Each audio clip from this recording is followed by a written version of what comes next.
Course ختم ہو گیا مگر آصف کا تجسس ختم نہ ہوا۔ ان دنوں وہ شہر پڑھنے کے لیے جایا جاتا تھا۔ ایک دن ایک بک سینٹر پہ سے 10 شناسی کی کتاب نظر آئی اور وہ خرید کر لے آیا۔ یہیں سے آغاز ہوا۔ وہ شہر کے بک سینٹروں سے پراسرار علوم کی کتابیں خرید کر لانے لگا۔ صرف چند سالوں میں اس کا کمرہ ایک لائبریری کی شکل اختیار کر گیا اور اس کی زندگی اس کمرے اور کتابوں تک محدود ہو کر رہ گئی۔ یہ کمرہ اس کا اسٹڈی روم بھی تھا اور تجربہ گاہ بھی۔ میسمرزم، ہیپنوٹزم، ٹیلی پیتھی، پامسٹری، نجوم اور درود وظائف کی کتابوں سے اس کا کمرہ بھر گیا تھا اور پوری طرح ان میں ڈوب کر رہ گیا تھا۔ سارا دن کتابیں پڑھتا اور راتوں کو تجربے کرتا رہا۔ چند سال جو ہی گزر گئے۔ وہ ان علوم کو تمام جزیات سمیت سمجھ چکا تھا مگر اسے کوئی خاص کامیابی نصیب نہ ہوئی تھی۔ اس کی کامیابیوں کا آغاز اس دن ہوا جس دن وہ اپنے چند دوستوں کے ساتھ گھومتا ہوا گاؤں سے بہت دور نکل گیا۔ اس کا کزن بشیر بھی اس روز اس کے ہمراہ تھا۔ گاؤں سے باہر بہت دور کی وہ جگہ ایسی تھی جہاں پہ نہ کوئی درخت تھا اور نہ پودا۔ کہیں خودرو جنگلی جھاڑیاں اگی ہوئی تھی اور انہیں جھاڑیوں کے درمیان انہیں ایک ادھیڑ عمر شخص آلتی پالتی مارے بیٹھا نظر آیا۔ داڑھی اور سر کے بال بے ترتیب مٹی میں اٹے ہوئے۔ اس کی آنکھیں بند تھی اور وہ مادرزاد بھرنا تھا۔ جب اس کے قریب پہنچے تو رک کے سبھی سے حیرت اور دلچسپی کی نظروں سے دیکھنے لگے۔ اچانک اس نے آنکھیں کھول دی اور اپنی کیچڑ زدہ سرخ آنکھوں سے آصف کو گھورنے لگا۔ وہ سب اس کی آنکھیں دیکھ کر لرز اٹھے تھے۔ آصف خلیل، صفی، ہم تمہارے ہی منتظر تھے۔ اس کی آواز عجیب گمبھیرتا لی ہوئی تھی۔ کون اور تم اور مجھے کیسے جانتے ہو؟ آصف نے حیرت زدہ عالم میں سوال کیا۔ آصف کی بات پر اس ننگ دھڑنگ آدمی کی آنکھوں میں نرمی کے تاثرات ابھر آئے۔ اس کے بعد اس نے آصف کی زندگی کے متعلق چند ایسی باتیں کی جو آصف کے علاوہ کوئی نہیں جانتا تھا۔ پھر وہ شخص آصف کو ساتھ آنے کا کہہ کر ایسے گہرے پختے کھالے میں اتر گیا جس کا اختتام ایک غار نما تاریک سوراخ پر ہوا اور وہ اس سوراخ میں داخل ہو گیا۔ عابد اور آصف کے دوستوں نے اسے روکنے کی بہت کوشش کی مگر آصف کا تجسس پوری طرح بھڑک اٹھا تھا، تو وہ اس سوراخ میں اتر گیا اور اس کے دوست وہاں سے بھاگ گئے۔ صرف عابد وہاں اس وقت تک کھڑا رہا جب تک آصف واپس نہیں آ گیا۔ بس اس دن کے بعد سے آصف کی شخصیت میں تبدیلیاں رونما ہونا شروع ہو گئی۔ آصف سونے کی نیت سے بستر پہ دراز ہوا تھا۔ ابھی وہ غنودگی کے عالم میں تھا کہ چیخ سن کر وہ ہڑبڑا اٹھا۔ ابھی وہ سمجھ نہیں پایا تھا کہ یہ چیخ کی آواز کیسی تھی کہ چیخ ایک بار پھر سنائی دی۔ طویل، دہشت زدہ، لرزا دینے والی چیخ تھی اور اس بار وہ فوراً پہچان گیا۔ چیخ کی یہ آواز اس کی چھوٹی بہن کلثوم کی تھی۔ آصف تڑپ کر بستر سے اٹھا اور پاگلوں کی طرح باہر کی جانب دوڑ پڑا۔ اس کی چھٹی اس چیخ کر اسے احساس دلا رہی تھی کہ اس کی مصیبتوں اور پریشانیوں کا آغاز ہو چکا ہے۔ اس کا کمرہ سب سے الگ دیوڑی کے ایک طرف تھا۔ جب وہ اپنے کمرے سے باہر نکلا تو صحن کے وسط میں لگے بیری کے درخت کے نیچے کلثوم بے ہوش پڑی تھی اور اس کی بھابھی اور امی اس کے قریب بیٹھی سے جھنجھوڑ رہی تھیں۔ آصف تیزی سے ان کی طرف لپکا۔ کیا بات ہے، کیا ہوا امی؟ اس نے تیز لہجے میں پوچھا۔ پتہ نہیں بیٹا، چیختی ہوئی غش کھا کر گر پڑی ہے، خدا خیر کرے۔ امی کا چہرہ زرد ہو رہا تھا۔ اتنے میں تایا اور تائی بھی آ پہنچے۔ یہ الفاظ انہوں نے بھی سن لیے۔ تائی تو کلیجہ پکڑ کے رہ گئی۔ ہائے میرے ربا، ارے کوئی باہر کی چیز دیکھ لیا میری بچی نے، سایہ نظر آ گیا ہوگا۔ اب کیا ہوگا، میری بچی پہ تو آسے بھاگ گئے۔ تائی کے چہرے پر ہوائیاں اڑ رہی تھی۔ کیا اول فول بکے جا رہی ہو؟ تایا غصے سے بولے۔ سوچ سمجھ کر بات کرتے ہیں، جو منہ میں آتا ہے بول دیتی ہو۔ آصف بیٹا، تم کلثوم کو اٹھا کر کمرے میں لے جاؤ۔ وہ آصف سے مخاطب ہوئی اور آصف نے جھک کر کلثوم کو اٹھا اور امی کے کمرے کی طرف بڑھ گیا۔ گھر کے دوسرے افراد بھی اپنے کمروں سے نکل آئے تھے۔ آصف کلثوم کو پلنگ پر لٹا کے باہر آ گیا اور گھر کی تمام خواتین کمرے میں گھس گئیں جبکہ مرد صحن میں بچھی چارپائیوں پر بیٹھ گئے۔ پورے گھر میں پریشانی کی لہر دوڑ گئی۔ سب کے چہروں پہ تشویش اور پریشانی کے نقشے کھنچ گئے تھے۔ کسی کی سمجھ میں نہ آ رہا تھا کہ آخر کلثوم نے ایسا کیا دیکھ لیا کہ وہ خوف کے مارے بے ہوش ہو گئی۔ سب اپنی اپنی جگہ پریشان تھے، البتہ آصف کسی گہری سوچ میں گم تھا۔ اس کے ذہن میں باوا سائی کے الفاظ گونج رہے تھے۔ تمہاری پریشانی اور مصیبتوں کا آغاز ہونے والا ہے۔ سیاہ طوفان تمہاری سمت آ رہا ہے۔ پھر دروازے پہ ہونے والی دستک نے سب کو چونکا دیا۔ بیرونی دروازہ کسی نے بری طرح پیٹ ڈالا تھا۔ عابد ذرا دیکھ پتر، کون ہے باہر؟ خلیل الحسن نے عابد سے کہا اور اٹھ کے بیرونی دروازے کی سمت بڑھ گیا۔ سورج طلوع ہو چکا تھا۔ ہر طرف سنہری سنہری روشنی بکھر گئی تھی اور فضا میں موجود خنکی اب گھٹنے لگی تھی۔ اس وقت گھر میں روزانہ ایک شور ہوا کرتا تھا مگر آج اس گھر کی فضا پر ایک خوف آمیز سکوت طاری تھا۔ تندور میں لکڑیاں جل رہی تھیں مگر آج لکڑیاں چٹکنے کی آواز نہ ابھر رہی تھی اور نہ ہی روز کی طرح صحن میں مرغیوں کے کڑکڑانے کی آواز آ رہی تھی۔ بلکہ آواز کے آج تو صحن کوئی مرغی نظر نہ آ رہی تھی۔ خلاف معمول آج وہ ڈربے میں ڈبکی پڑی تھی۔ نہ منڈیروں پہ کوے بیٹھے نظر آ رہے تھے اور نہ ہی بیری پر کوئی چڑیا دکھائی دے رہی تھی، ورنہ تو روز اس وقت بیری پر اتنی زیادہ چڑیاں ہوا کرتی تھی کہ ان کی چہکاریں پورے گھر میں گونجا کرتی تھی، مگر آج اس گھر کی فضا میں اندھی دہشت سرسراتی پھیر رہی تھی، اور فضا کی اس تبدیلی کو محسوس کرتے ہوئے آج پرندے بھی اس گھر سے کنی کترا گئے تھے۔ شاید کسی نے یہ بات محسوس نہ کی ہو، مگر آصف اس تبدیلی کو پوری طرح محسوس کر رہا تھا۔ عابد کچھ ہی دیر بعد واپس پلٹ آیا۔ اس کے ہاتھ میں خوبصورت پیکنگ کا چوکور ڈبہ پڑا ہوا تھا۔ کون تھا باہر، اور یہ تمہارے ہاتھ میں کیا ہے؟ خلیل الحسن نے عابد کو مخاطب کیا۔ پتہ نہیں چچا جان، کوئی ملنگ سا تھا، اس یہ ڈبہ مجھے پکڑایا اور واپس چلا گیا۔ کیا ہے، ذرا ادھر تو لاؤ۔ اور اسے پوچھتے سے صحیح وہ ہے کون اور اس میں کیا ہے؟ سید جلیل الحسن نے کہا۔ میں نے تو پوچھا مگر اس نے کوئی جواب بھی نہیں دیا، بس یہ ڈبہ میرے ہاتھ میں تھمایا اور چپ چاپ پلٹ کر چل پڑا۔ ڈبے پر ہلکے بھوری رنگ کی اوری چڑھی ہوئی تھی اور اس پہ چھوٹے چھوٹے سیاہ پھول بنے ہوئے تھے۔ عابد نے آگے بڑھ کر ڈبہ جلیل الحسن کے ہاتھ میں تھما دیا۔ سب کی توجہ اس ڈبے کی جانب مبذول تھی۔ آصف پاس ہی کھڑا تھا۔ اس کی نظریں تو ڈبے پر تھی مگر ذہن کہیں اور الجھا ہوا تھا۔ ڈبے پر چھوٹے چھوٹے لاتعداد سیاہ پھول تھے۔ آصف کی خود بخود ایک پھول پر نظریں سمٹ گئی۔ یہ اس کی دماغی صلاحیت تھی کہ جیسے ہی نظریں اس کی ایک جگہ مرکوز ہوئی، اس کا ذہن سوچوں سے آزاد ہو گیا اور اس کی پوری توجہ اس پھول پر چلی گئی۔ جلیل الحسن کور کو پھاڑنے لگے۔ آصف کے ذہن میں پوری اسرار سی سرسراہٹیں بیدار ہو گئیں۔ انہوں نے کور پھاڑ کے ایک جانب پھینک دیا۔ ڈبہ چاروں جانب سے کچھ اس طرح بند تھا کہ اس کے کھلنے کا راستہ سجائی نہ دے رہا تھا۔ آصف کی نظریں بدستور زمین پہ پڑی کور پہ بنے ہوئے پھول پر مرتکز تھیں اور اس کے پورے وجود میں اضطراب کھولنے لگا۔ جلیل الحسن ڈبے کو آہستہ آہستہ ہلا کر ان کے اندر موجود چیز کا اندازہ کرنے کی کوشش کر رہے تھے، مگر کچھ سمجھ نہ آ رہی تھی۔ پھر وہ ایک کونے سے ڈبے کو پھاڑنے کی کوشش کرنے لگے۔ اس وقت اگر کوئی آصف کی جانب دیکھ لیتا تو اس کے چہرے کے تاثرات اور آنکھوں کی چمک دیکھ کر یقیناً حواس باختہ ہو جاتا۔ اس کی نظریں پھولوں کی سیاہی کو کھرید رہی تھی۔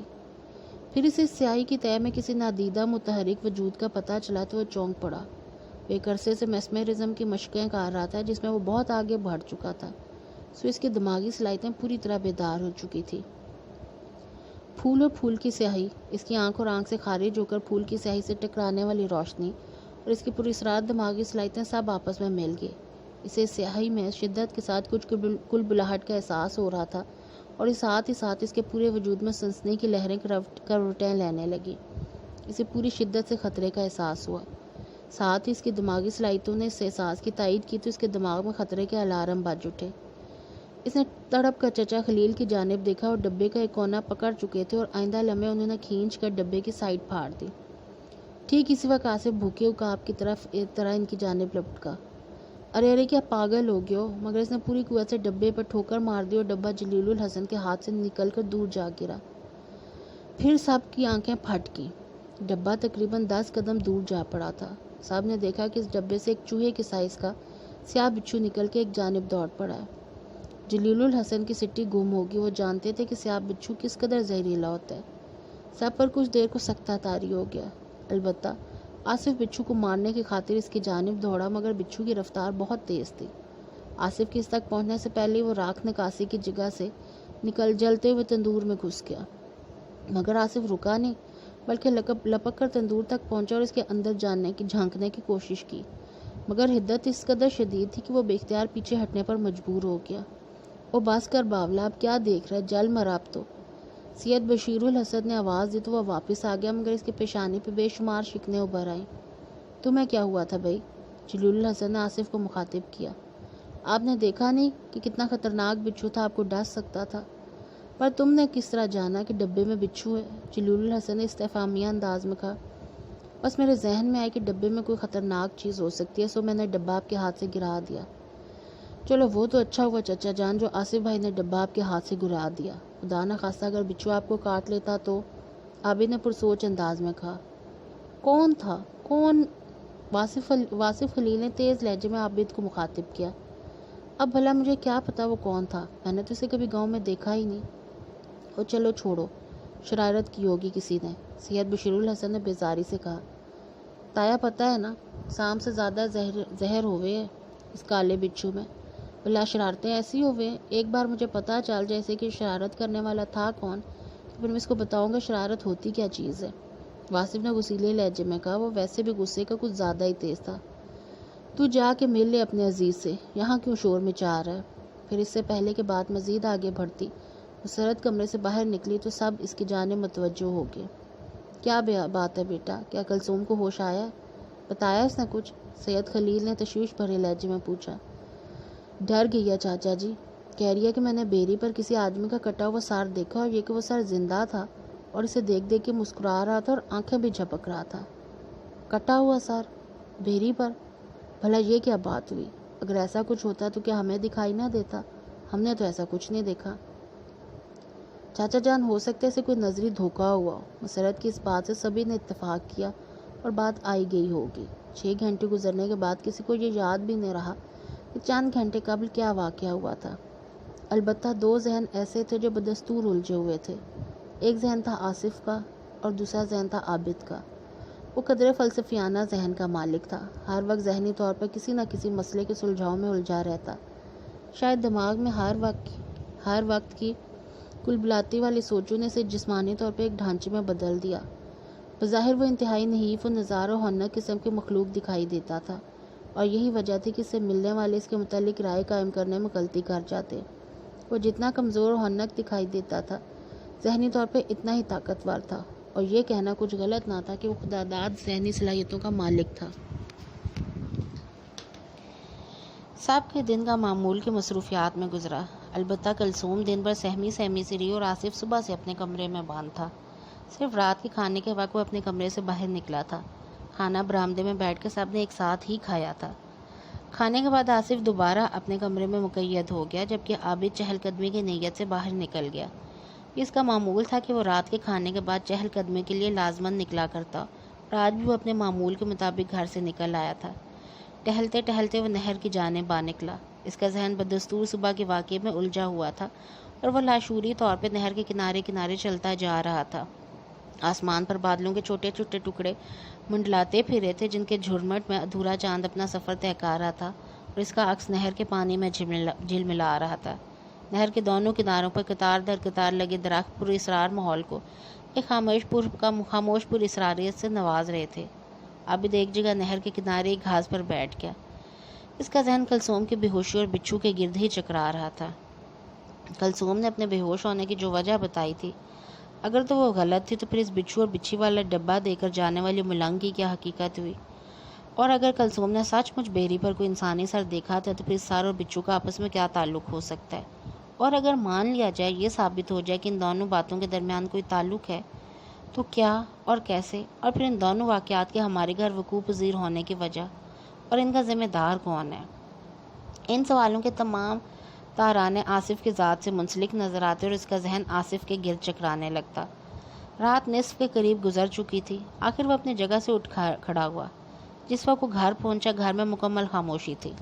یہ لوگ رات کو جلد سو جانے کے عادی تھے، تو سب اپنے اپنے کمروں میں قید ہو گئے۔ روزمرہ کی طرح آج بھی دروازہ اسے کھلا ہوا ملا۔ اس نے دروازہ بند کیا اور اپنے کمرے کی طرف بڑھ گیا۔ آصف کا کمرہ دیوڑی کے ساتھ ہی تھا۔ عابد نے گزرتے ہوئے ایک سرسری سی نظر اس کے کمرے کی طرف ڈالی تو بے اختیار ٹھٹک کے رک گیا۔ آصف کے کمرے کی لائٹ روشن تھی اور روشنی بند دروازے کی جھریوں سے چھن چھن کر باہر آ رہی تھی۔ یہ بات تو سب بھی جانتے تھے کہ وہ راتوں کو جاگتا رہتا ہے، مگر وہ راتوں کو جاگ جاگ کر کیا کرتا رہتا ہے، اس بارے میں وثوق کے ساتھ کوئی کچھ نہیں کہہ سکتا تھا۔ مگر عابد کے رکنے کی وجہ کچھ اور تھی۔ اسے دروازے کے سامنے کوئی چھوٹی سی متحرک چیز دکھائی دی تھی، جسے دیکھے بے اختیار وہ رک گیا۔ پہلی نظر میں اسے ایک چوہا معلوم ہوا، لیکن جب اس نے بغور دیکھا تو اس کے وجود میں سنسنی کی تیز لہریں دوڑ گئی۔ ایک ہی لمحے میں اس کے دماغ نے اسے بہت کچھ سمجھا دیا اور وہ موجود اور آنے والے حالات کی سنگینی کے تصور سے ہی لرز اٹھا۔ اس کے سامنے کوئی چوہا نہیں بلکہ خطرناک سیاہ بچھو تھا، جو آصف کے دروازے پہ اضطراری کیفیت میں ادھر سے ادھر یوں بھاگا پھر رہا تھا جیسے جلد سے جلد اس کے کمرے میں گھسنا چاہ رہا ہو۔ دن والا واقعہ عابد کو اچھی طرح یاد تھا، اور وہ اپنی آنکھوں سے بچھو کو جلتے ہوئے تندور میں داخل ہوتے ہوئے دیکھ چکا تھا، اور اب بچھو دوبارہ اس کے سامنے تھا۔ پورے گھر میں مکمل خاموشی تھی۔ فضا میں ایک عجیب طرح کا سکوت طاری تھا۔ آسمان سے ٹھنڈک اتر رہی تھی۔ نصف شب کے اس پہر عابد تنہا گھر کے بڑے سے صحن میں کھڑا تھا۔ اس کے سامنے خطرناک بچھو بھاگتا پھر رہا تھا اور اس کی نظریں اس بچھو کو مارنے کے لیے ادھر ادھر کوئی چیز ڈھونڈ رہی تھی، اور اس کے عقب میں بیری کے درخت پر دو موٹی موٹی آنکھیں چمک رہی تھیں، مگر وہ ان سے بے خبر تھا۔ پھر اس سے پہلے کہ وہ اس بچھو کو مارنے کے لیے کوئی ترکیب کرتا، پورا ماحول ایک دلدوز نسوانی چیخ سے لرز اٹھا اور بری طرح ہڑبڑا گیا۔ چیخ کی آواز اندرونی حصے سے بلند ہوئی تھی، مگر وہ سمت کا پوری طرح اندازہ نہیں کر پایا تھا۔ ابھی وہ اپنی جگہ پر حیران پریشان ہی کھڑا تھا کہ چیخ کی آواز ایک بار پھر بلند ہوئی۔ اس بار چیخ پہلے سے زیادہ دہلا دینے والی تھی، اور پھر تو جیسے گھر میں چیخوں کا سیلاب امڑ پڑا۔ پورا گھر کسی عورت کی چیخوں سے گونج اٹھا، مگر یہ چیخیں گھر کے کسی فرد کی نہیں تھی۔ عابد نے اضطراری انداز میں آصف کے کمرے کے دروازے کی طرف دیکھا، مگر اب وہاں کسی بچھو کا وجود نہیں تھا۔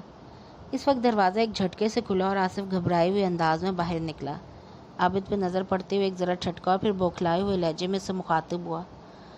عابد، یہ آوازیں کس کی ہیں؟ گھر میں سے کسی کی نہیں، شاید گاؤں کی کوئی عورت گھر میں موجود ہے۔ گاؤں کی عورت؟ آصف کے لہجے میں حیرت تھی۔ پھر وہ دونوں اندرونی جانب کو دوڑ پڑے۔ آؤ ذرا۔ ابھی وہ دوڑتے ہوئے برآمدے میں ہی پہنچے تھے کہ سید جلیل الحسن، واصف، بشیر، شاہد اور زاہد چاروں آ پہنچے۔ بیٹا، یہ آوازیں کیسی ہیں؟ پتہ نہیں چچا جان، گھر میں سے تو کسی کی نہیں ہے۔ الجھن آصف کا انداز تھی۔ مگر یہ آوازیں تو گھر میں سے ہی رہی ہیں۔ پورا گھر کربناک نسوانی چیخوں سے گونج رہا تھا، مگر یہ اندازہ نہیں ہو رہا تھا کہ یہ آوازیں کدھر سے رہی ہیں۔ ابھی وہ سب حیران پریشان تھے کہ سید بشیر الحسن، سید خلیل الحسن اور گھر کی تمام خواتین بھی وہاں پہنچی۔ کیا مسئلہ ہے بھائی، کیا ہو رہا ہے؟ یہ سب چیخوں کی آوازیں کیسی ہیں؟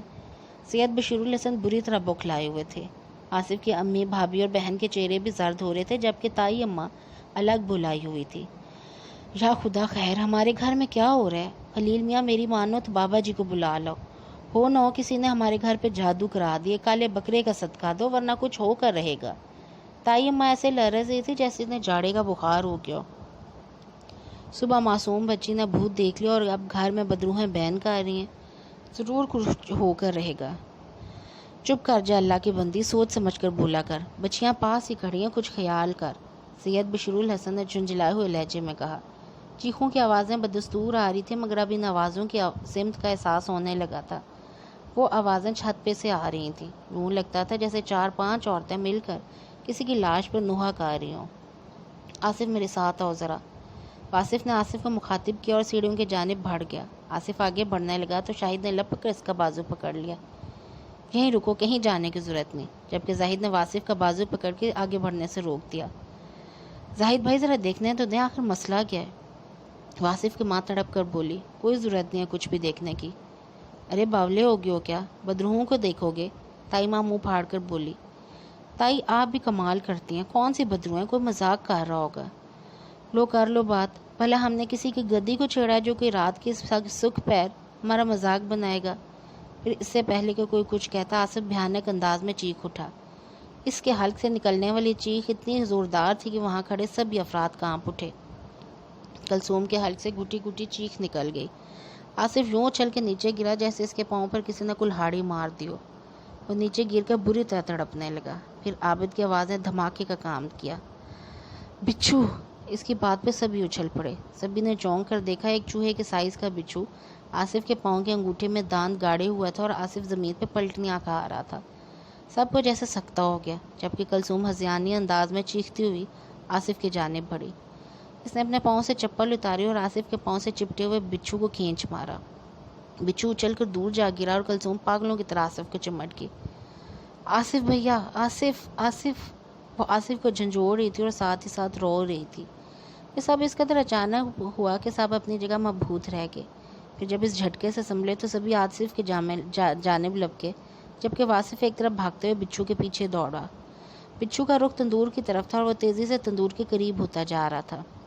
تندور کی اس طرف دیوار کے ساتھ ساتھ تندور میں جلانے والی لکڑیوں کا ڈھیر پڑا تھا۔ واصف نے دوڑتے ہوئے اس ڈھیر میں سے ایک لکڑی اٹھائی۔ بچھو اس وقت تک تندور کے سوراخ کے بالکل قریب پہنچ چکا تھا۔ واصف نے بھاگتے ہوئے لکڑی بچھو کی جانب کھینچ ماری۔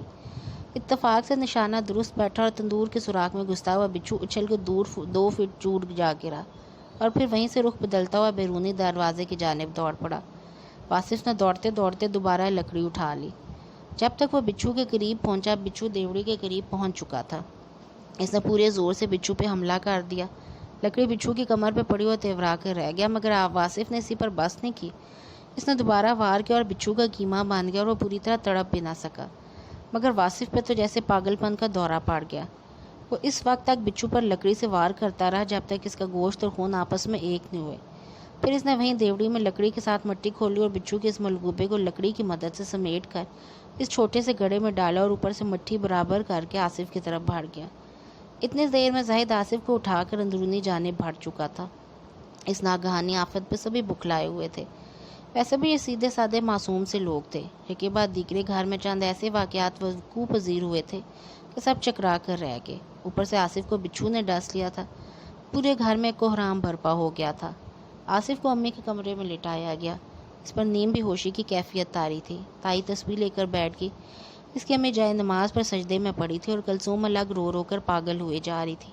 بھابھی کلثوم کو سنبھالنے کی کوشش میں لگی ہوئی تھی۔ سب کے چہروں پر پریشانی کے نقشے کھینچ گئے تھے۔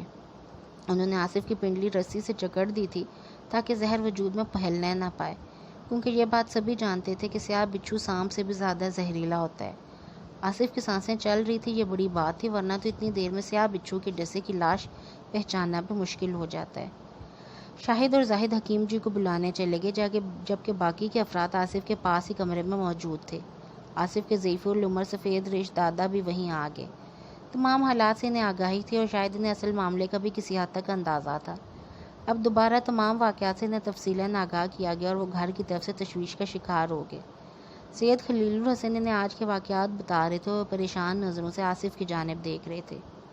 جب خلیل الحسن خاموش ہوئے تو سید حیدر علی نے انہیں مخاطب کیا۔ شاہد اور زاہد کا حکیم کو بلانا بے سود ہی ثابت ہوگا۔ یہ معاملہ حکیم کے بس کا نہیں ہے۔ حکیم کے بس کا نہیں ہے تو پھر کیا کیا جائے ابا جی؟ تم ایسا کرو، پہلی فرصت میں بابا ننگ پیرے سے مل لو۔ میرا خیال ہے اس مسئلے کا حل وہی بتا سکیں گے۔ خلیل الحسن اور جلیل الحسن ایک دوسرے کی جانب دیکھ کر خاموش ہو رہے، جبکہ سید حیدر علی دوبارہ گویا ہوئے۔ صبح ہوتے تم دونوں ان سے جا کر ملو۔ ٹھیک ہے ابا جی، ہم پہلے ہی وقت سے پہلے ہی چلے جائیں گے۔ اتنا کہہ کر وہ آصف کی جانب متوجہ ہو گیا۔ وہ آہستہ آہستہ بڑبڑا رہا تھا، مردود، ناپاک، زندگی موت خدا کے ہاتھ میں ہے، تیری گندی۔ آگے کے الفاظ سمجھ میں نہ آ سکے تبھی سید حیدر علی کا چہرہ دیکھنے لگے، جو نظریں سکوڑے آصف کی صورت دیکھ رہے تھے۔ پھر وہ آصف کی گال تھپ تھپانے لگے۔ آصف بیٹا ہوش کرو، آنکھیں کھلا بیٹا، آصف بیٹا۔ مگر آصف پہ ان الفاظ کا کوئی رد عمل نہ ہوا۔ پھر اچانک وہ بولنے لگا، لا علمی تھی، منحوس انسان لا علمی تھی۔ میں لا علمی کے باعث تیرے وار کا شکار ہو گیا، مگر اب تیرا کوئی وار کامیاب نہ ہوگا۔ ایک بار پھر اس کی آواز دب کی۔ سید حیدر علی اس کے پاؤں کا جائزہ لینے لگے۔ اس کا پاؤں سوجتا جا رہا تھا اور پاؤں کی رنگت بھی سیاہ پڑتی جا رہی تھی۔ سید حیدر علی کے چہرے پر موجود پریشانی اور تشویش کے سائے مزید گہرے ہو گئے۔ کمرے میں ایک عجیب بوجھل خوفزدہ سا سکوت طاری تھا۔ آصف پلنگ پر پڑا تھا۔ اس کے قریب ہی واصف اور عابد سر جھکائے خاموش بیٹھے تھے۔ پاس کی کرسیوں پہ خلیل الحسن، جلیل الحسن اور بشیر الحسن پریشان بیٹھے تھے۔ بائیں طرف مسہری پہ سید حیدر علی بیٹھے تھے اور ان کے عقب میں مسہری پہ کلثوم اور مسرت دونوں ڈری سہمی سی بیٹھی تھی۔ وقت آہستہ آہستہ سانپ کی طرح رینگ رہا تھا۔ آخری کافی وقت گزرنے کے بعد شاہد اور زاہد حکیم کو لیے آ پہنچے۔ کلثوم اور مسرت کو فوراً دوسرے کمرے میں بھیج دیا گیا اور حکیم کو کمرے میں بلا لیا گیا۔ سبھی نے پوری امید نظروں سے حکیم کی طرف دیکھا تھا۔ دیکھیے حکیم صاحب، بچے کی حالت بگڑتی جا رہی ہے، سید بشیر الحسن نے تیز لہجے میں کہا۔ حکیم آصف کی جانب بڑھا تو عابد نے اس کے لیے جگہ چھوڑ دی اور حکیم آصف کے قریبی پلنگ پر بیٹھ گیا۔ ایک نظر اس نے آصف کے چہرے اور پھر اس کے پاؤں کی جانب دیکھا، پھر شاہد کی جانب پلٹتے ہوئے حیرت سے بولا، پھر تم لوگوں نے تو کہا تھا کہ چھوٹے شاہ جی کو سیاہ بچھو نے کاٹا ہے۔ شاہد کے بولنے سے پہلے سید خلیل الحسن بول پڑے، جی حکیم صاحب، انہوں نے آپ کو درست بتایا، آصف کو سیاہ بچھو نہیں کاٹا تھا۔ حکیم ادھیڑ عمر کا آدمی تھا، مگر اس کی صحت قابل رشک تھی۔ خلیل الحسن کی بات پہ وہ ان کی جانب متوجہ ہو گیا۔